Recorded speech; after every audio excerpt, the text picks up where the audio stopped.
사도신경으로 신앙 고백 드리겠습니다. 전능하사 천지를 만드신 하나님 아버지를 내가 믿사오며 그 외아들 우리 주 예수 그리스도를 믿사오니 이는 성령으로 잉태하사 동정녀 마리아에게 나시고 본디오 빌라도에게 고난을 받으사 십자가에 못 박혀 죽으시고 장사한 지 사흘 만에 죽은 자 가운데서 다시 살아나시며 하늘에 오르사 전능하신 하나님 우편에 앉아 계시다가 저리로서 산자와 죽은 자를 심판하러 오시리라. 성령을 믿사오며 거룩한 공예와 성도가 서로 교통하는 것과 죄를 사하여 주시는 것과 몸이 다시 사는 것과 영원히 사는 것을 믿사옵나이다. 아멘. 오늘 은혜 받으실 하나님의 말씀은 신명기 6장 4절로 9절의 말씀입니다. 신명기 6장 4절로 9절의 말씀은 구약성경 271페이지에 있습니다. 다같이 신명기 6장 4절로 9절의 말씀을 합독하시겠습니다. 이스라엘아 들으라. 우리 하나님 야훼는 오직 유일한 야훼이시니 너는 마음을 다하고 뜻을 다하고 힘을 다하여 내 하나님 야훼를 사랑하라. 오늘 내가 너에게 명하는 이 말씀을 너는 마음에 새기고 내 자녀에게 부지런히 가르치며 집에 앉았을 때에든지 길을 갈 때에든지 누워있을 때에든지 일어날 때에든지 이 말씀을 강론할 것이며 너는 또 그것을 내 손목에 메어 기호를 삼으며 내 미간에 붙여 표로 삼고 또 내 집 문설주와 바깥문에 기록할지니라. 아멘. 할렐루야. 성령의 권능이 영상으로 함께 예배드리는 우리 모든 성도님들의 가정에 함께 하시기를 주님의 이름으로 기도합니다. 저는 오늘 신명기 6장 4절로 9절의 말씀을 가지고 하나님이 디자인하신 가정이라는 제목으로 은혜를 나누기 원합니다. 저번 주에 제가 30대 시절에 함께 예배드렸던 한 형제로부터 전화가 왔습니다. 결혼을 하게 되었다고 말하면서 이제 결혼 날짜를 잡고 하나하나 준비하는 시간을 보내고 있는데 결혼을 준비하는 과정이 너무나 힘들다고 말하는 것이었습니다. 행복하기 위해 결혼을 하는 것인데 모든 것이 쉽지 않아요 라고 이야기했습니다. 결혼은 가정을 이루고 또 우리가 이 땅에 사는 날 동안에 하나님의 마음을 더 깊이 알게 하는 하나님이 주신 축복이에요. 결혼은 끝이 아닌 시작이기에 행복한 가정을 이루기 위해 노력하고 서로 이해하는 상담 시간을 가지라고 말해 주었습니다. 모든 사람은 행복하기를 원합니다. 행복하기 위해서 좋은 대학에 들어가고 행복하기 위해 더 나은 직장에 취직하기 원하고 또 가정을 이루기 원합니다. 그리고 내 뜻대로 그것들을 이루고 소유할 때 행복할 것이라고 생각합니다. 가정은 꽃에 물을 주며 가꾸는 것과 같습니다. 꽃을 사면 집안이 화사해집니다. 하지만 돌보지 않고 방치하면 금세 시들어버립니다. 햇빛을 잘 쬐어주고 또 물을 주고 때가 되면 거름을 주고 분갈이도 해줘야 합니다. 가정은 꽃과 같습니다. 그래서 가정을 잘 가꾸는 법을 배워야 합니다. 2019년 7월을 기준으로 위키 백과사전에서 말하는 전 세계 인구는 약 77억 명입니다. 한국의 나만의 인구만 해도 5천만 명이 넘죠. 우리가 만나는 사람은 태초 이래 수백억 명이 넘는 모든 인류 가운데 동시대를 살아가는 77억 명 중에 한 사람을 만나는 것입니다. 그만큼 한 사람과의 관계를 맺는다는 것은 특별한 일입니다. 하나님은 만남을 통해 관계를 맺게 하시고 또 인생의 새로운 변화와 성장을 이루도록 디자인하셨습니다. 77억 가운데 한 사람을 만나 결혼하여 가정을 이루고 또 자녀를 낳는 것은 단순히 우연이라고 할 수 없는 것입니다. 그래서 결혼이라는 만남은 하나님이 주신 특별한 선물입니다. 결혼을 하기 전까지는 남편과 아내로서의 책임감을 알 수 없고, 또 자녀를 갖기 전까지는 아빠와 엄마로서의 역할을 이해하는 것이 쉽지 않습니다. 한 남자와 한 여자가 만나 가정을 이루게 될 때 남편과 아내로서의 책임감을 경험하게 되고, 또 자녀를 갖게 되었을 때 비로소 부모의 역할을 이해하게 됩니다. 자녀가 하나님의 마음을 닮은 아이로 자라기를 바란다면 먼저 배우자와 자녀와의 만남이 얼마나 귀한 하나님의 선물인지를 깨달아야 합니다. 그리고 이 만남을 축복으로 깨닫게 될 때 책임감과 역할을 이해하게 되는 것입니다. 결혼은 언약적인 만남이기 때문에 다른 어떤 만남보다도 중요합니다. 예수님은 마태복음 19장 6절에 그런즉 이제 둘이 아니요 한 몸이니 그러므로 하나님이 짝지어 주신 것을 사람이 나누지 못할지니라고 말씀하셨습니다. 결혼으로 맺어진 관계는 죽음이 아니면 끊을 수 없는 특별한 만남의 시작이고, 하나님은 그런 만남을 통해 자녀와 만나게 하시고 다음 세대를 열어가도록 디자인하신 것입니다. 저는 이모의 소개로 아내를 만나게 되었습니다. 결혼을 했으니 이제 불행 끝, 행복 시작이라고 생각했습니다. 그런데 그것은 저의 착각이었습니다. 다른 환경과 다른 가치관을 가진 남자와 여자가 만나 가정을 이루고 나니 서로 맞춰가야 될 것이 한두 가지가 아니었습니다. 서로의 성격도 다르고 서로의 표현 방식도 달랐습니다. 서로의 다름이 끌림으로 다가왔지만 결혼 생활은 연애가 아니었습니다. 실전이었던 거예요. 아무리 좋은 남편이 되어야지 다짐을 하고 노력을 해도 서로의 다름으로 인해 상처를 주었습니다. 저는 하나님께 기도했습니다. 아내를 사랑하고 행복한 가정을 이루고 싶은데 그것이 저희 뜻대로 되지 않습니다. 하나님 도와주세요. 지혜를 달라고 기도했습니다. 하나님께서는 신앙의 상담과 또 기독교 서적을 통해서 저의 내면의 아픔과 상처를 보게 하시고 아내를 있는 모습 그대로 사랑해야 함을 알게 해주셨습니다. 그리고 기도가 가정에 절대적으로 필요함을 깨닫게 하셨습니다. 스토미 오마샤는 남편의 기도로 아내를 돕는다라는 책에서 아내에게 어떤 점이 변화되기를 바란다면 아내를 위해 기도하라고 조언합니다. 기도하지 않고 노력만으로 결혼 생활을 이끌어 가려고 한다면 그 성공 여부는 불투명하지만 아내를 위해 기도하면 아내와 남편 모두가 변하고 기도의 응답을 받게 될 것이라고 말합니다. 그래서 그 책에서 제시하는 방법 중에 하나를 한번 실천해 봤습니다. 하루의 일과를 시작하고 또 교회로 가기 전에 아내를 위해 축복 기도를 하는 것이었습니다.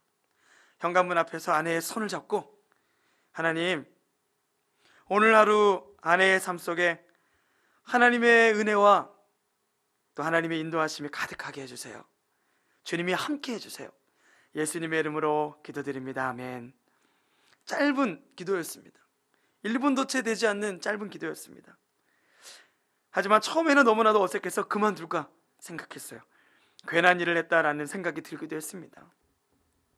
하지만 하루가 지나고 이틀이 지나자 놀라운 일들이 저희 가정에 일어나기 시작했습니다. 하나님을 가정의 주인으로 고백하고 하루의 시작을 기도로 드렸더니 남편과 아내의 역할과 관계 속에서 하나님께서 은혜를 부어주기 시작하는 거예요. 하나님께서 사랑과 긍휼의 마음을 부어주시기 시작했습니다. 서로가 서로의 마음을 이해하게 되고 또 수용하고 그대로 받아들이기 시작한 거예요. 너그러운 마음이 생기는 거예요. 그렇게 노력해도 안 되는 일들이 거짓말처럼 너무나도 자연스럽게 이루어지기 시작했습니다.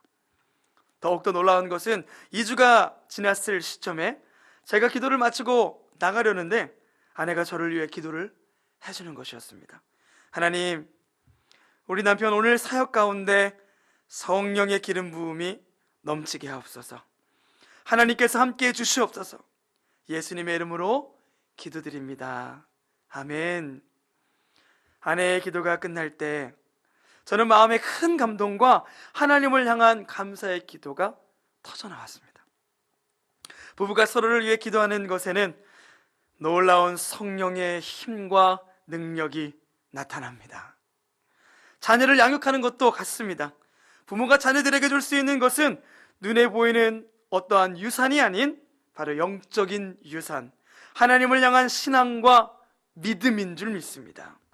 온 가족이 하루의 일과를 마치고 한자리에 모여 함께 찬송을 부르고 또 말씀을 읽고 믿음의 가장이 가족을 위해 축복 기도를 드리며 자녀들을 위해 기도할 때 하나님께서는 그 가정 위에 은혜를 더하시고 우리의 자녀들이 세상의 가치관이 아닌 바로 하나님의 꿈과 하나님의 비전을 갖게 하실 것입니다. 오늘 신명기의 말씀을 통해 하나님은 이스라엘 백성에게 언약 백성답게 하나님의 성품을 닮은 자들이 되라고 말씀하십니다. 약속의 땅에서 그들에게 복을 주시기 위해 반드시 지켜야 되고 반드시 행해야 될 일들에 대해 말씀하십니다. 하나님은 무엇보다도 부모 세대가 온 마음과 뜻을 다해 하나님을 사랑하고 말씀을 마음에 새기라고 말씀하십니다. 그리고 나아가 자녀들에게 하나님의 말씀을 가르칠 것을 명령하십니다. 가정 곳곳에 하나님의 말씀을 붙이는 거예요. 눈을 뜨고 일어나서 거실에 가면 마태복음 6장 33절의 말씀이 보이는 거예요. 그런즉 너희는 먼저 그의 나라와 그의 의를 구하라. 그리하면 이 모든 것을 너희에게 더하시리라. 부엌에는 고린도전서 10장 31절 말씀을 붙여놓는 거예요. 너희는 먹든지 마시든지 무엇을 하든지 다 하나님의 영광을 위하여 하라. 신발장에는 잠언서 16장 3절의 말씀이 붙여 있습니다. 너의 행사를 야훼께 맡기라. 그리하면 내가 경영하는 것이 이루어지리라. 매일매일 순간순간마다 하나님이 우리의 가정과 나의 삶의 주인이 되심을 고백하고 오늘 하루 우리 가족 모두가 말씀으로 시작하는 거예요. 그리고 은혜를 부어주시도록 기도하는 거예요. 우리는 살아가면서 주어진 환경이나 사람과의 관계 속에서 또 갈등하고 또 좌절을 겪기도 하며 또 걱정과 또 분노와 절망 가운데 살아갈 때가 많이 있는 것 같습니다. 많은 경우에 그것은 문제를 나의 관점으로만 바라보고 해결하려고 했을 때 발생하는 일입니다. 나 중심적으로 말하고 행동할 때 문제는 결코 해결되지 않습니다.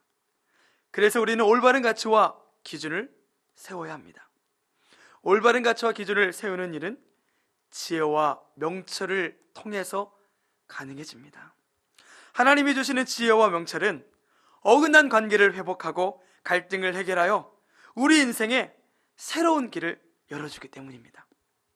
특별히 부모님들은 우리의 자녀들이 살아가며 겪게 될 갈등의 시간들을 하나님의 지혜와 명철로 이기며 살도록 도와주어야 합니다. 지혜와 명철의 삶은 하나님 안에서 누리는 믿음과 또 소망과 사랑의 삶을 의미하기 때문에 그래요. 믿음의 선배들도 하나님이 주신 지혜와 명철로 살았습니다. 그들은 하나님의 관점으로 인생을 바라보며 하루하루 주어진 삶을 살아갔습니다. 아브라함이 갈 바를 알지 못하였음에도 불구하고 본토 친척 아버지의 집을 떠날 수 있었던 것은 하나님의 관점으로 약속의 땅을 바라보았기 때문입니다.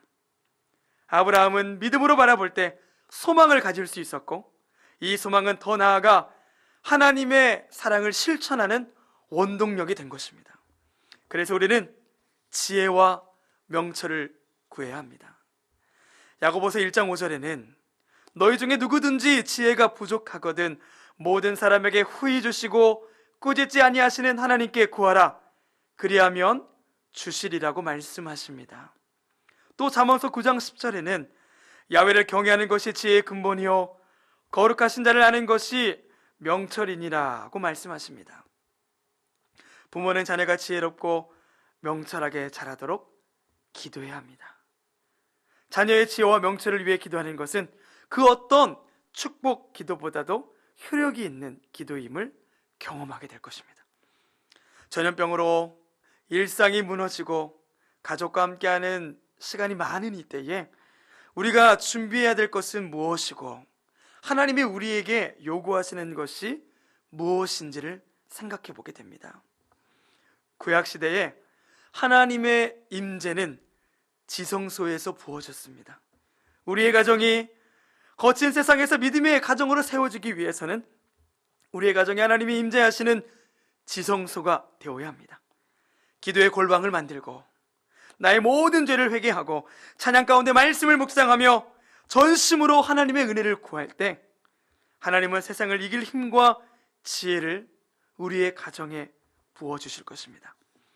120명의 성도가 마가의 다락방에 모여 성령의 임재를 사모하며 뜨겁게 기도하였을 때 약속하신 성령의 불이 내려지고 그들이 담대히 예수 그리스도의 되심을 전파하며 복음을 전했던 것처럼 오늘 가정 안에서의 예배와 기도를 통해서 하나님의 역사가 나타나고 우리의 가정이 회복되는 놀라운 은혜의 역사들이 이루어지게 될 것입니다.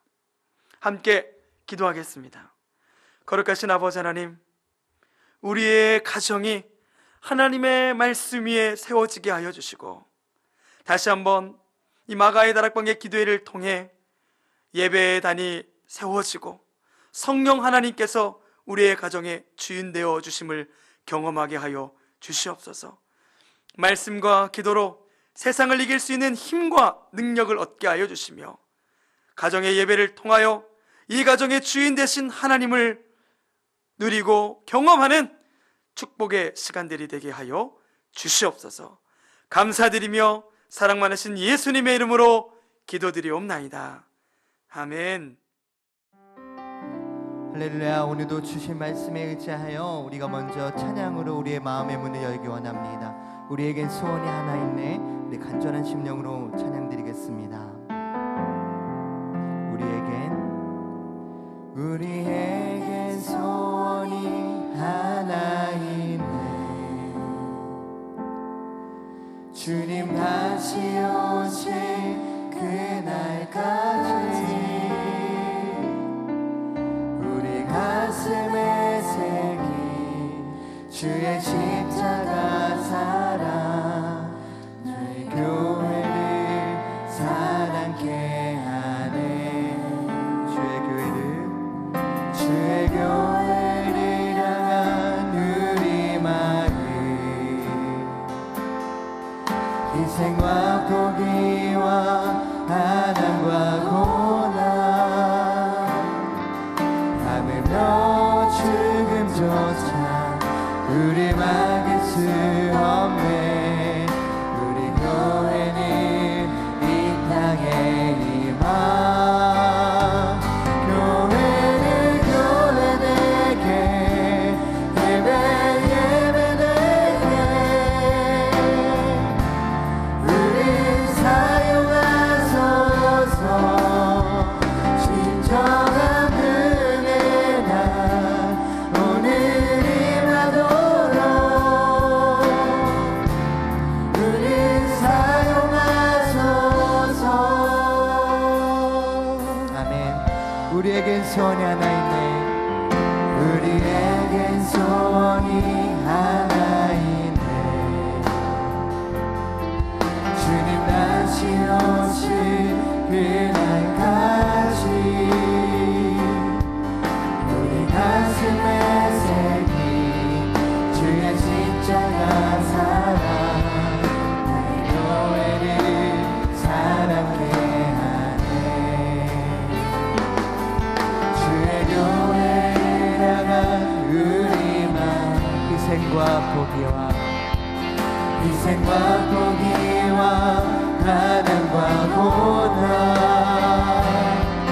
하늘며 죽음조차 우리 막을 수. 우리 교회는 이 땅의 희망, 교회는 교회되게, 예배 예배되게 우리 사용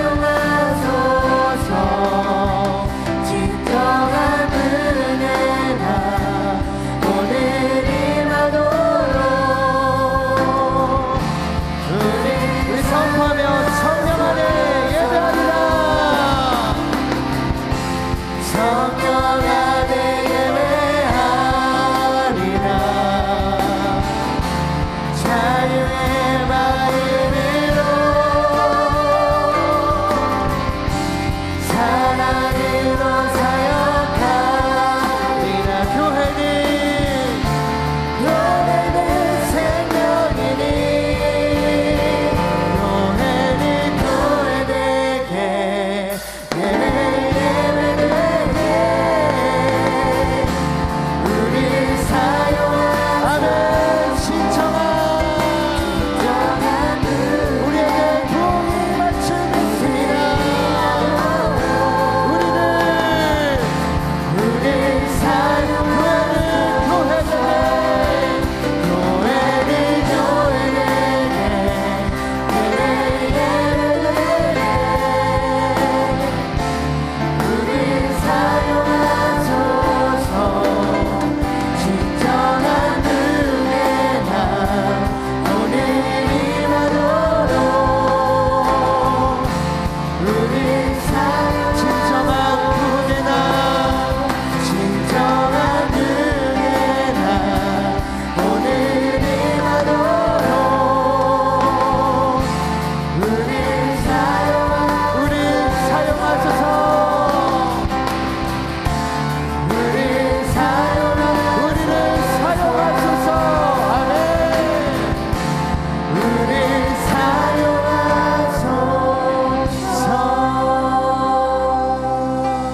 할렐루야. 성령 하나님, 오순절 성령 강림 주일에 마가다락방 기도회를 통하여서 온 가족이 회복되고 성령 충만 받도록 이 시간에 주님의 이름을 세 번 간절히 부르짖고 우리 통성으로 합심으로 기도하겠습니다. 주여 주여